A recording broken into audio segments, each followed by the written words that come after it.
And now, the last word with Rick Casey. In these days of political discord, it's gratifying to smell the rare scent of unanimity. According to the San Antonio Express News this week, the mayors of all 7 cities in neighboring Guadalupe County and the county commissioners from Guadalupe, Wilson, and Gonzales counties all agree on one thing. They don't want a big landfill over the recharge zone of the Carrizo-Wilcox aquifer, a huge aquifer that stretches all the way from Mexico to Arkansas and serves nearly 10 million people. Neither does the Guadalupe County Groundwater Conservation District, which is charged by the state with preserving and protecting the aquifers in its area. The problem, they argue, is that because the site sits on the aquifer outcrop, polluting fluids could seep through the sand into the aquifer. In addition, the district says that there are about 70 old oil and gas wells on the property just south of I-10, nearly 10 miles east of Seguin. Some of the abandoned wells have not been located, and some have not been properly capped, officials say. The landfill company has made its case to the Conservation District over the past several years, but to no avail. Despite assurances that the company would protect the aquifer, the district is seeking to bar the landfill.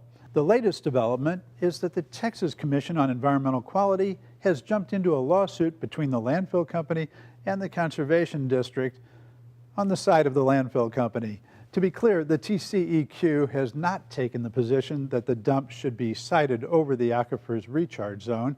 It just says that decision is its own, not the Guadalupe County Groundwater Conservation District's. Now, you can't blame the good folks of Guadalupe County and environs. They may have data to show the danger to the aquifer, but the TCEQ has proven itself not to be a data-driven organization. Longtime viewers may recall earlier discussions of this fact. One was when the TCEQ commissioned a study of rising seawaters at Galveston, only to censor the findings by a highly regarded Rice University scientist. He found that the water level was rising at 6 times the annual rate of not long ago. He wrote that this was due to the melting of the polar ice cap because of global warming that is partially caused by human activity. The data supporting the expert is politically controversial, but it's not controversial among climate scientists.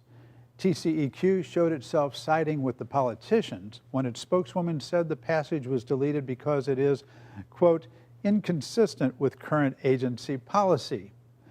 Similarly, last spring, the TCEQ denied the Alamo Area Council of Governments a $185,000 grant because it had released to the public a study indicating that fracking in the Eagle Ford area was having an impact on San Antonio air quality. It was carrying pollution up on Gulf breezes. ACOG did violate a section of the contract for this study. It was required to submit the contract to the TCEQ and obtain permission before releasing it to the media. But it is more than reasonable to suspect that had the study indicated no impact on our air quality from fracking, there would have been no serious punishment.